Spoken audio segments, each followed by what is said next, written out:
مثال آیا، کمال آیا، جو ہجر طیبہ میں یاد بن کر خیال آیا، کمال آیا، جو ہجر طیبہ میں یاد بن کر خیال آیا، کمال آیا۔ تیری دعاؤں ہی کی بدولت عذاب رب سے بچے ہوئے ہیں، تیری دعاؤں ہی کی بدولت عذاب رب سے بچے ہوئے ہیں، جو حق میں امت کے تیرے لب پر سوال آیا، کمال آیا، جو حق میں امت کے تیرے لب پر سوال آیا، کمال آیا، جو ہجر طیبہ میں یاد بن کر سوال آیا، کمال آیا۔ عمر کی جرأت پہ جاؤں قربان کہ جس سے شیطان بھی ہے لرزاں، عمر کی جرأت پہ جاؤں قربان کہ جس سے شیطان بھی ہے لرزاں، عمر کے آنے سے کفر پر جو زوال آیا، کمال آیا، عمر کے آنے سے کفر پر جو زوال آیا، کمال آیا، نبی کا لب پر جو ذکر ہے بے مثال آیا، کمال آیا، نبی تو صائم سبھی اعلیٰ ہے، رتبے سب کے عظیم و بالا، نبی تو صائم سبھی اعلیٰ ہے، رتبے سب کے عظیم و بالا، مگر جو آخر میں آمینہ کا وہ لال آیا، کمال آیا، مگر جو آخر میں آمینہ کا وہ لال آیا، کمال آیا، نبی کا لب پر جو ذکر ہے بے مثال آیا، کمال آیا، جو ہجر طیبہ میں یاد بن کر خیال آیا، کمال آیا۔ اللہ کا ماشاءاللہ جزاک اللہ، بہت بہت شکریہ، ماشاءاللہ، بے شک طیبہ میں بن کر خیال آیا، کمال آیا، کمال آیا. بہت شکریہ جناب صاحب، اللہ تعالیٰ آپ کو ہمت اور طاقت عطا فرمائے. آمین. اور آپ پڑھتے ہیں تو لگتا ہے کہ حاجی صاحب پڑھ رہے ہیں جوانی میں اپنی. اللہ تعالیٰ آپ کو مزید ہمت اور طاقت عطا فرمائے. آمین. جی جب ہم پروفیسر نید فاطمہ کی بات کرتے ہیں. بہت شکریہ. بسم اللہ الرحمن الرحیم. اللہم صلی علی سیدنا و مولانا محمد وعلی آلہ وصحبہ وبارک وسلم. سب سے پہلے تو میں آپ دونوں کا اور سما کی پوری ٹیم کا بہت شکریہ ادا کروں گی کہ آج اتنے بابرکت اور اتنے خوشی والے دن پر آپ لوگوں نے مجھے مدعو کیا، اور سب کو مبارکباد کہ آج کائنات کی فتح عظیم کا دن ہے. بے شک، ماشاءاللہ. جس طرح حافظ صاحب فرما رہے تھے کہ سپہ سالار اعظم اور فاتح اعظم ترین فاتح جو ہیں پوری روح ارضی کے، اور انسانی تاریخ کے اندر کوئی ایسا واقعہ، کوئی ایسا غزوہ، کوئی ایسا ہمیں آپس میں تقابل نہیں ملتا دو گروہوں کا کہ جس میں نہ تو خون بہا، نہ تلوار اٹھی، نہ جنگ ہوئی، نہ کوئی جو ہے وہ کسی جانور کو، کسی درخت کو، کسی چیز کو قلم نہیں کیا گیا، کسی کو تلف نہیں کیا گیا، کسی کو نقصان پہنچائے بغیر.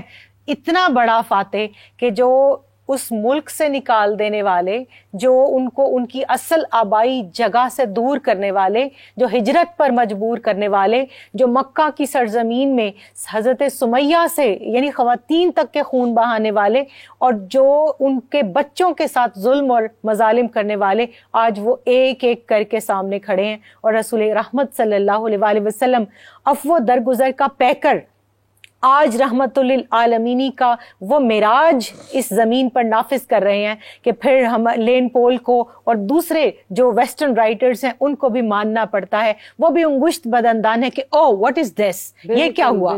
ہم تو سوچ رہے تھے خون بہے گا، ہم تو سوچ رہے تھے کہ آج یہاں پشتوں پر پشتے لگیں گے، مگر یہ کیا ہوا؟ محمد رسول اللہ صلی اللہ علیہ وآلہ وسلم نے نہ تو کسی سے بدلہ لیا اور عام معافی کا اعلان کر کے فرمایا لا تثریب علیکم اليوم. تو آج کا دن وہ خوشی کا، وہ مبارکباد کا دن ہے. لیکن اس دن سے ہمیں بہت سے اسباق بھی اخذ کرنے ہیں.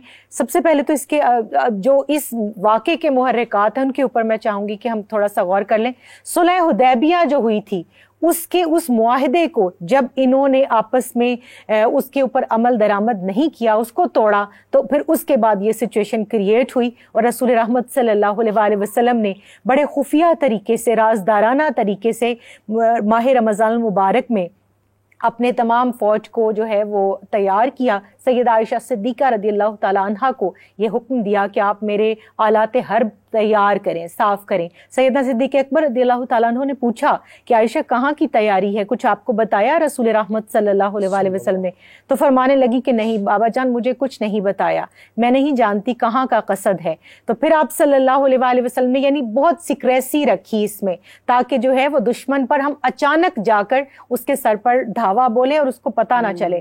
لیکن اس دوران پھر یہ ہوا کہ آپ یہ دیکھیے 10 رمضان المبارک کو جب آپ نکلے ہیں، اس سے پہلے تک آپ نے اس سیکریسی کو قائم رکھا. لیکن اس دوران میں حضرت حاتب بن ابی بلتہ رضی اللہ تعالیٰ عنہ جو بدری صحابی ہیں، انہوں نے اپنے خاندان کی حفاظت کے پیش نظر ایک رکا لکھا اور ایک خاتون کو دیا، ایک عورت کو دیا. اب یہاں پر عورتوں کا کردار بھی بڑا اہم ہے، اور اس کو کہا کہ تم جا کر یہ مکہ کے اندر ان کو دینا اور ان کو بتانا کہ اس طرح سے رسول رحمت صلی اللہ علیہ وآلہ وسلم ارادہ فرما رہے ہیں.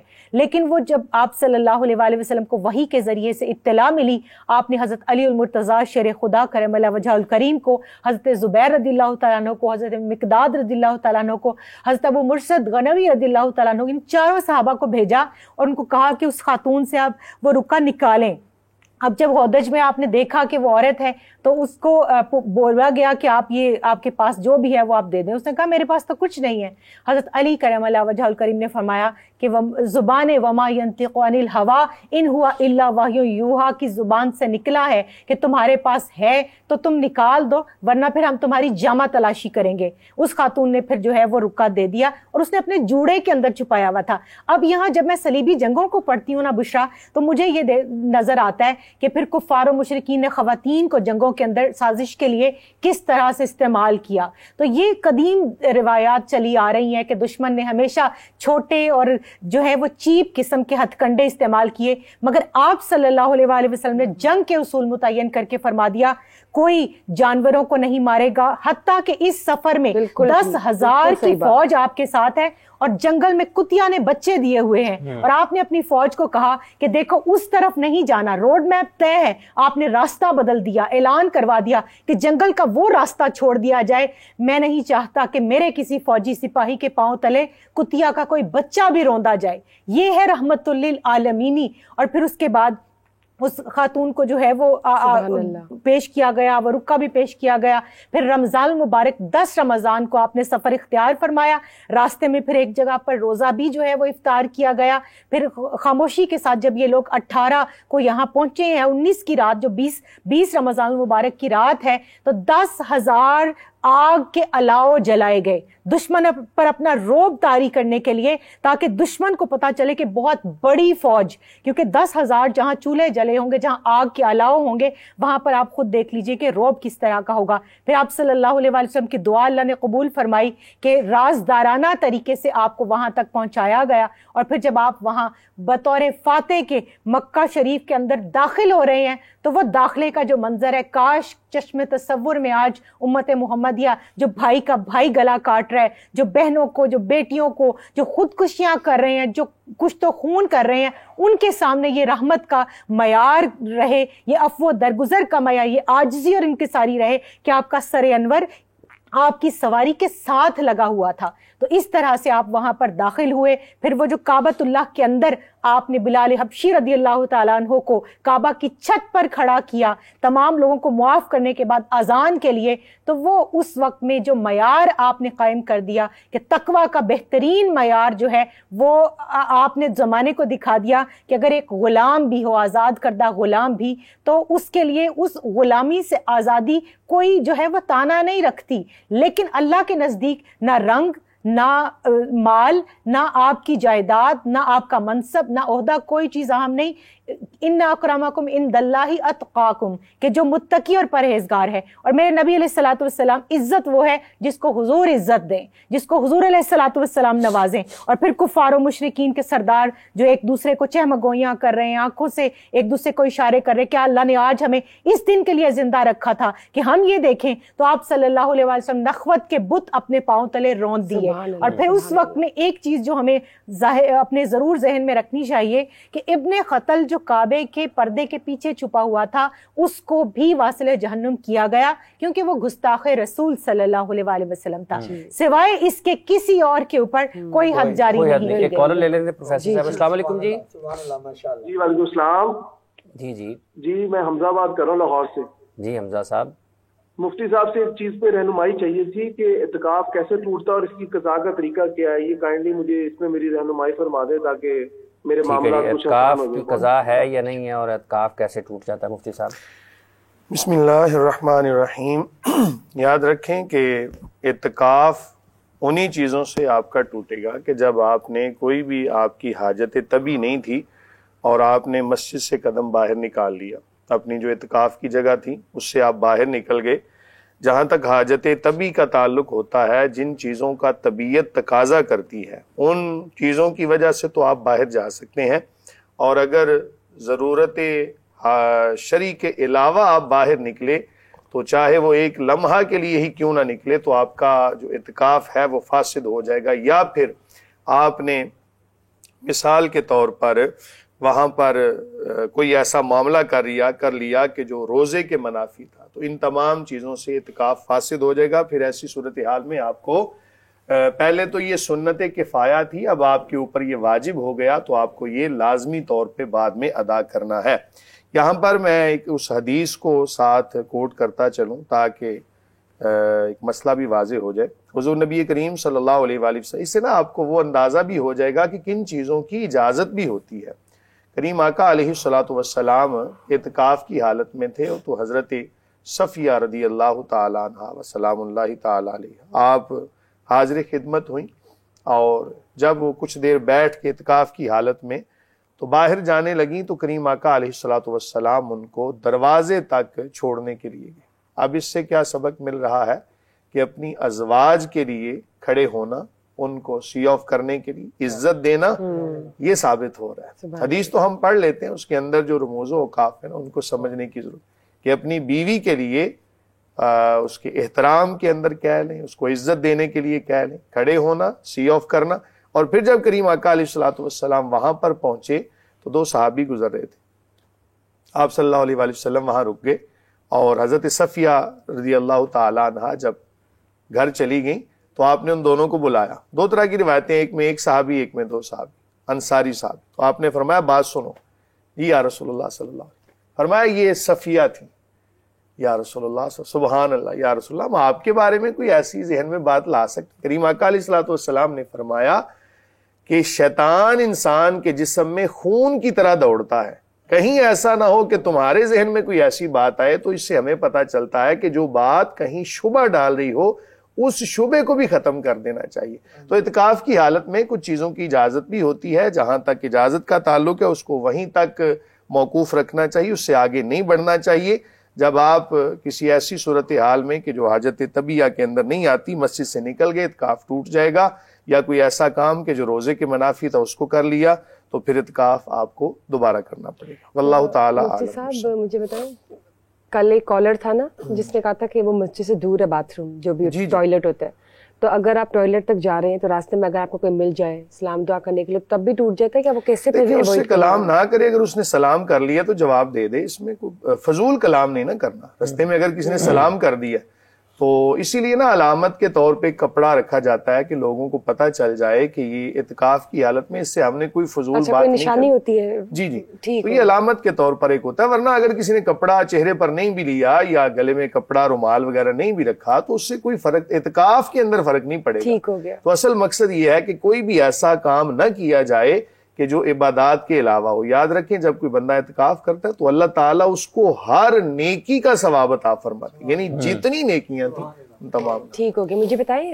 پروفیسر نورید فاطمہ, جب ہم عورتوں کی بات کرتے ہیں تو عورتوں کے لیے اعتکاف کیسا ہے, کیا حکم دیا گیا اور کیسے اس کو رکھنا چاہیے, اور خدا نخواستہ کن چیزوں کی وجہ سے قضا ہو سکتا ہے, کن چیزوں کے بارے میں ہمیں احتیاط کرنی چاہیے؟ بہت ہی اہم یہ سوال ہے, اور اس میں میں تو چاہوں گی کہ مفتی صاحب بھی ہماری رہنمائی کریں. لیکن جہاں تک میرا ناقص علم ہے اس کے مطابق یہ ہے کہ جس طرح سے مرد مسنون اعتکاف اختیار کر سکتے ہیں اسی طرح خواتین بھی مسنون اعتکاف اختیار کر سکتی ہیں, اور یہ سنت ہے امہات المومنین اور بنات رسول صلی اللہ علیہ وسلم میں سے سیدہ کائنات حضرت فاطمہ الزہرا سلام اللہ علیہا کی. اب اس کے بعد آپ دیکھیے کچھ جو ہے وہ مسجد سے ملحقہ, مسجد نبوی سے ملحقہ خواتین نے, امہات المومنین نے اپنے خیمے بھی نصب کروائے, اور پھر آپ صلی اللہ علیہ وسلم جن کو پھر گھر پر منتقل فرما کر یہ عورت کی تلقین کی کہ عورت کے لیے بہترین جگہ اس کا the most inner part of the home ہے, کہ جو گھر کے اندر بھی سب سے پچھلا کمرہ یا سب سے سیف کمرہ یا الگ کمرہ یا پیسفل جو انوائرمنٹ ہے وہ ہے. اب اس کے بعد جب ہم خواتین کے مسائل کو دیکھتے ہیں تو آپ دیکھیے کہ اس میں جب قضا بھی بعض اوقات درمیان میں آتی ہے تو اس قضا کے سے پہلے اس کو پتہ ہونا چاہیے کہ کیا یہ 10 دن مجھے مل سکتے ہیں باقی کی حالت میں, کیونکہ اعتکاف کے ساتھ روزہ فرض ہے. روزہ اگر آپ کا نہیں ہے تو پھر آپ کا اعتکاف جو مسنون اعتکاف ہے وہ نہیں ہو سکتا. پھر اس کے بعد آپ یہ دیکھیں کہ اگر ایسی کوئی کنڈیشن ہے, جیسے آپ نے سوال پوچھا کہ عورت خاتون خانہ ہے, اس کو گھر سب کو لک آفٹر کرنا ہے, اگر مسنون اعتکاف کی اس کی جو ہے وہ کنڈیشن نہیں بن رہی, کوئی سچویشن ایسی نہیں ہے, اس کے پاس کوئی ایسی سبیل نہیں ہے, تو پھر وہ نفلی اعتکاف بھی اختیار کر سکتی ہے. اور میں خواتین کو زیادہ تر نفلی اعتکاف یہ ہوتا ہے کہ وہ آپ اس کی نیت کر سکتے ہیں کہ جب آپ گھر کے اندر کوئی گوشہ متعین کر لیں, اس گوشے کے اندر جب آپ داخل ہوں تو وہ آپ کا اعتکاف شروع ہو جائے گا. جب آپ وہاں سے نکلیں گی, آپ نے گھر کے کام کرنے ہیں, خاتون خانہ ہے, کوکنگ کرنی ہے, سحری افطاری بنانی ہے, بچوں کو اسکول کالج بھیجنا ہے, تو وہ ان ذمہ داریوں کے لیے آپ جتنی دیر باہر رہیں گی اتنی دیر اعتکاف نہیں ہوگا. اور یہ 3 دن کا ہو سکتا ہے, 1 دن کا, چند گھنٹوں کا بھی ہو سکتا ہے. تو 10 دن کے اندر کوشش کریں خواتین خاص طور پر کہ وہ اگر مسنون اعتکاف نہیں بھی کر سکتی تو گھر کے اندر نفلی اعتکاف کی ضرور جو ہے وہ کوئی نہ کوئی جگہ متعین کر کے اور اس کو اختیار کریں. ٹھیک ہے مفتی صاحب, ہائی صاحب ابھی آگے بڑھتے ہیں. جی جو ہے نا, میں یہ سمجھتا ہوں کہ خواتین کو نا نفلی اعتکاف ہی کرنا چاہیے, اور اس میں زیادہ فائدہ یہ ہے کہ پابندیاں نہیں ہیں. اسی طرح مرد حضرات جب مسجد میں جاتے ہیں تو ان کو چاہیے کہ اعتکاف کی نیت یوں کریں, نویت الاعتکاف ما دمت فی المسجد, کہ میں جب تک مسجد میں ہوں اعتکاف کی نیت کرتا ہوں. تو جب تک مسجد میں ہوں گے, اعتکاف میں ہوں گے, جیسے ہی باہر آئیں گے تو وہ اعتکاف سے نکلیں. تو نفلی اعتکاف میں کوئی پابندیاں نہیں ہوتی. تو ٹھیک ہے سمجھ آ گئی. تو جو اصل اعتکاف ہوتا ہے وہ 10 دنوں کا ہی ہوتا ہے؟ جی جو مسنون ہے وہ تو 10 دن کا ہے. 20 دن کا بھی نبی کریم صلی اللہ علیہ وآلہ وسلم نے فرمایا, اور بعض روایتوں پورے مہینے کا بھی آتا ہے. رمضان کے علاوہ بھی کر سکتے ہیں؟ رمضان کے علاوہ یہی ہے نا کہ آپ نفلی اعتکاف کر سکتے ہیں. جو مسنون ہے وہ رمضان شریف میں. ٹھیک ہو گیا. ایک سوال مجھ سے چھوٹا تھا. جی دوران اعتکاف موبائل استعمال ہو سکتا ہے؟ موبائل کا بڑا زمانہ. دیکھیں یہ واقعی آپ کا بڑا اچھا سوال ہے. آج کل تو نوجوان جو مساجد میں بیٹھتے ہیں, مجھے بڑی کوفت ہوتی ہے اس بات سے کہ موبائل لے کے بیٹھے ہوتے ہیں, انٹرنیٹ چل رہا ہوتا ہے اور جناب بہت ساری ایپس یوز کر رہے ہوتے ہیں. تو اعتکاف کا مقصد کیا ہے؟ دنیا سے کٹنا, اللہ کی بارگاہ میں جڑنا. تو نیٹ ایسی چیز ہے کہ جس سے آپ پوری دنیا کے حوالے سے رابطے میں, تو کیسا اعتکاف ہوگا پھر؟ تو اگر تو بالفرض ضرورت بن گئی کہ آپ نے گھر سے کھانا منگوانے کے لیے موبائل سادہ رکھا اس نیت کے ساتھ کہ میں صرف میسج کر کے تو ان سے کوئی چیز منگوا لوں, تو ایسی صورتحال میں اتنی سی اجازت امید ہے کہ گناہگار نہیں ہوگا. لیکن اس میں بھی فضول بات نہ کرے, بس کھانا منگوانے کے لیے کپڑے یا کوئی بھی ایسی چیز, تو رابطہ اتنا سا جائز ہے. تو یہ کہنا کہ جناب وہاں پہ وہ انٹرنیٹ استعمال کریں, آپ بہانہ یہ کرتے ہیں جی ہم دینی پروگرام دیکھتے ہیں. خدا کا خوف کریں, دینی پروگرام آپ ساری زندگی دیکھ سکیں گے, میں اس کے خلاف نہیں ہوں, لیکن اعتکاف کے اندر رہتے ہوئے آپ جتنی زیادہ تنہائی میں رہ کے عبادت کریں گے نا اتنا زیادہ بہتر ہے. کہتے ہیں کہ آپ نے جب موبائل کا زمانہ نہیں تھا, جب تب بھی لوگ بیٹھتے تھے, تو آپ نے کوئی چیز منگوانی ہے, کوئی ایمرجنسی, تو آپ کاغذ پہ لکھتے ہیں, لکھ کے دیتے ہیں. تو آج ایک جدید صورت ہے کہ موبائل پہ آپ میسج لکھ کے بھیج دیں. تو اس نیت سے اگر خالی موبائل رکھیں کہ ان کیس کوئی, جی دیکھیں نا اس کا یہ کرے نا کہ اتنی دیر وہ بند کر دے جب ضرورت بنے نا. اگر بالفرض اس کے پاس اور موبائل نہیں ہے تو انٹرنیٹ وغیرہ بند کر دے, صرف جب ضرورت پڑے اس کو میسج کر کے تو اس کو فل فور بند کر کے رکھ. بالکل. بھائی صاحب مہربانی کریں ذرا. بسم اللہ الرحمن الرحیم. اللہم صلی علی کعبے کا ذکر کر رہی تھی تو ایسے ہی کلام سے حوالہ کرتے ہیں. کعبے کی رونق, کعبے کا منظر, اللہ اکبر اللہ اکبر. کعبے کی رونق, کعبے کا منظر, اللہ اکبر اللہ اکبر. دیکھوں تو دیکھے جاؤں برابر, اللہ اکبر اللہ اکبر. حیرت سے خود کو کبھی دیکھتا ہوں اور دیکھتا ہوں کبھی میں حرم کو. حیرت سے خود کو کبھی دیکھتا ہوں اور دیکھتا ہوں کبھی میں حرم کو. لایا کہاں مجھ کو میرا مقدر, لایا کہاں مجھ کو میرا مقدر. اللہ اکبر اللہ اکبر. تیرے حرم کی کیا بات مولا, تیرے کرم کی کیا بات مولا, تیرے حرم کی کیا بات مولا, تیرے کرم کی کیا بات مولا. تعمر کر دے آنا مقدر, تعمر کر دے آنا مقدر.